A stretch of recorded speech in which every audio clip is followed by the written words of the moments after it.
Muy buenos días a todas, a todos, a todes. Latinoamérica completa, el Caribe nos están viendo y me da muchísimo gusto estar hoy para hablar de un tema tan importante como es el de los derechos de la niñez y sobre todo para ver qué se está haciendo desde Naciones Unidas y por qué han sido tan importantes las observaciones conjuntas que se han hecho a través de los comités de Naciones Unidas. Lo primero que empezaría diciéndoles es que la niñez ha estado y sigue estando invisibilizada para muchos y muchas, sobre todo en el tema de derechos. Los derechos nacieron para el hombre y el ciudadano en aquella declaración histórica en Francia y poco a poco grupos excluidos de esa primera declaración empezaron a decir ¿y por qué no estamos allí? Las primeras fueron las mujeres, pero aún así hay un adultocentrismo en todo el análisis de los derechos fundamentales y yo creo que los derechos de la niñez es algo que nació en el siglo XX. Ahora, ¿cómo nacieron los derechos de la niñez y dónde estamos ahora? ¿Cuál es el enfoque que cambió? ¿Dónde está el rol hoy, tanto de adultos como de niños, en la garantía de derechos? Lo más importante es el cambio de la niñez como objeto de protección a sujeto de derechos. Este paso es importantísimo porque aún en México, en la Constitución del 17, se pensó en la niñez como un objeto de protección y las primeras instancias que nacieron para proteger a niñas y adolescentes, a niños y adolescentes, fue nada más como para darles desayunos, para darle asistencia, pero no como titulares plenos de derechos. La Convención de Derechos del Niño, que se sigue llamando así, sí pensó ya en garantizar sobre todo los que llamamos derechos económicos, sociales, culturales, ambientales, y la niñez como titular de derechos tiene el mismo problema en relación a estos derechos que son difíciles en cuanto a su ejercicio porque requieren garantías de parte del Estado o de los estados que al firmar la convención se comprometen a garantizar derechos.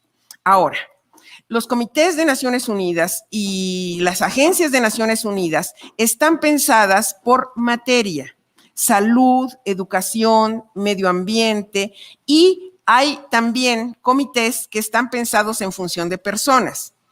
Al que yo pertenezco, el Comité para la Eliminación de todas las formas de discriminación contra la mujer o Comité de Derechos del Niño o los comités que van orientados a temas que tienen que ver con indígenas, en fin. Entonces, tenemos como las materias y tenemos como los titulares o las titulares personas.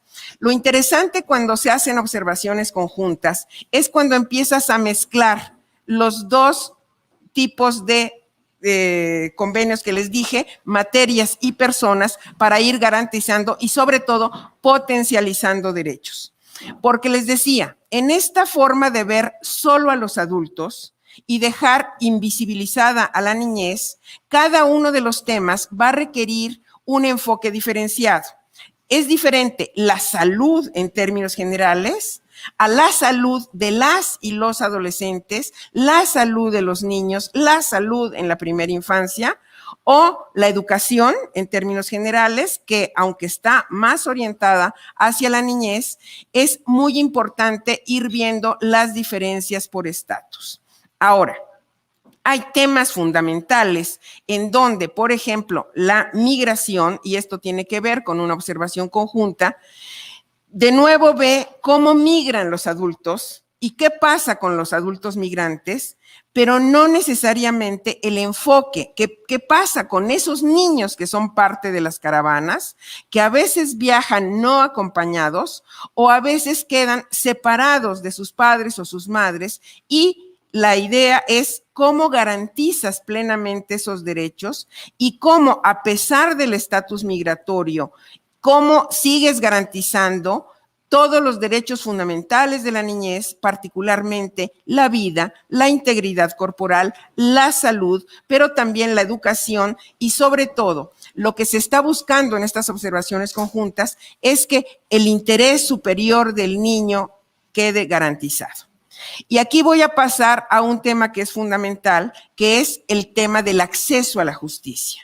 Porque también el acceso a la justicia ha sido como un tema de adultos. Y muchas veces las niñas y los niños se han quedado fuera de esta idea de que también ellos pueden tener una tutela jurisdiccional y que puede orientarse toda la labor de los jueces considerando algo que hoy queda llamado interés superior del niño y que está fijado en los convenios. ¿Cuál es el problema? Que el interés superior del niño es una fórmula vacía que los jueces tienen que llenar de contenido. En el caso de la niñez migrante, por supuesto que está el principio general y lo que se tiene que ir viendo es de qué manera se va llenando esto. Los principios en el ámbito del derecho luego tienen posibilidades muy amplias de interpretación. Y cuando se habla de interpretación, en el caso de la niñez, y se habla del interés superior del niño, lo más importante es que se vea que el niño y la niña nunca deben quedar como un objeto transferible, como algo que no es pleno titular de derechos y que en casos de conflicto siempre se debe atender a ellos. Las observaciones generales ponen no solo este principio general del interés superior del niño, sino buscan algo que puede llegar a ser muy difícil, pero que es una meta que tenemos que alcanzar.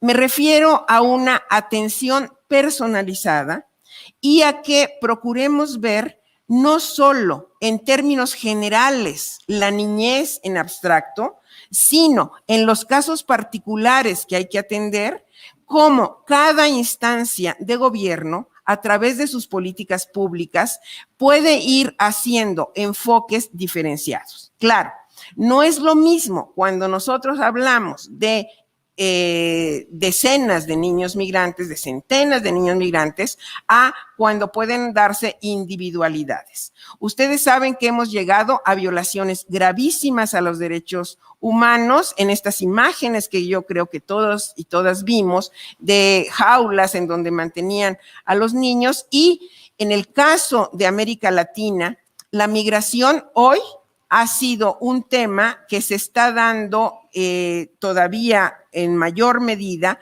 por tres cuestiones fundamentales. La primera, que ha sido la tradicional, ha sido por razones económicas. La migración por razones económicas tiene que ver con la búsqueda de esto que se le ha llamado el sueño americano, que normalmente ha implicado una migración de sur a norte, pero ahorita en América Latina no es solo ese el fenómeno, porque hay una migración sur-sur o norte-sur interesante que hay que atender, y normalmente quienes migran con niños, niñas, y a veces pues los niños ni siquiera tomaron parte de la decisión, opinaron, pero ellos van allí y a veces se quedan en condiciones de desprotección. Una razón puede ser esta búsqueda de mejores condiciones de vida y es la más común, pero también hay niñas y niños huyendo de la violencia. Violencia que se da en las comunidades y que en muchas ocasiones es lo que genera buscar el nuevo horizonte, pero como un tema de seguridad personal. Ya no solo es un tema de hambre, es un tema de supervivencia y es la búsqueda generalizada, masiva de condiciones que se encuentran de paz. Paz en otros espacios en donde no necesariamente las condiciones van a ser mejores. Si la gente migra es buscando esa mejor expectativa. Pero en este proceso de migración, así sea que las razones de la migración hayan sido económicas, que las razones hayan sido de violencia por conflictos internos, por crimen organizado y todas estas cuestiones, el tema es que en ese proceso las niñas y los niños tienen afectaciones diferenciadas en relación a los adultos y eso es parte de lo que las observaciones conjuntas ven. ¿Por qué es diferente? Porque ustedes saben que migrar no impacta de la misma manera a hombres y a mujeres. Las mujeres tienen mayores riesgos porque desafortunadamente nuestros cuerpos siguen viéndose distinto como siendo susceptibles no solo de abuso, de violencia directa hacia los cuerpos. Y como ustedes saben, en el proceso migratorio, la posibilidad de que la mujer sufra un abuso sexual es muy alta, pero también para las niñas y a las adolescentes. Y esto es verdaderamente grave porque no está totalmente visibilizado y estamos en proceso de enfocar y atender hacia allá este fenómeno. Las niñas no pueden ser nunca tocadas, pero desafortunadamente el fenómeno está allí y en la adolescencia el tema todavía es mayor. ¿Dónde estamos y cuáles son los desafíos? Los desafíos los tenemos en el ámbito internacional y tenemos que seguir dando seguimiento a cada uno de los informes periódicos que cada estado va dando con cierta periodicidad. Pero sobre todo, el desafío mayor lo tenemos los estados que somos parte de Naciones Unidas. Cada estado tiene que ver particularmente sus condiciones e ir enfocando políticas públicas hacia allá. En el caso mexicano, ustedes saben que nació el CIPINA como un sistema integral de protección y derechos de los niños, niñas y adolescentes, y ahorita realmente tenemos que ver cómo fortalecemos al CIPINA. Pero sobre todo, derecho por derecho, compromiso que haya hecho cada uno de los estados, a través de políticas públicas se tiene que ver cómo se tiene que ir garantizando. Y casi siempre el problema, como decía, para los derechos económicos, sociales, culturales y ambientales es con qué recursos, de qué manera vamos a poder ir garantizando el ejercicio real de estos derechos cuando se trata de salud, de educación, de un medio ambiente sano y cualquiera de los considerados en este ámbito. Y sobre todo del que estamos hablando de garantías de acceso a la justicia y de una tutela inmediata, pronta y expedita a las niñas, niños y adolescentes. El esfuerzo de los estados debe ir en ese sentido, debe ir viendo de qué manera la política pública sí garantiza derechos, porque ya no se puede continuar con derechos que se quedan solo en el papel. El esfuerzo tiene que ser hacia la eficacia de estos derechos para que sean parte de una normalidad en donde lo que dice las convenciones internacionales, las constituciones de cada estado y las leyes en particular garanticen efectivamente los derechos.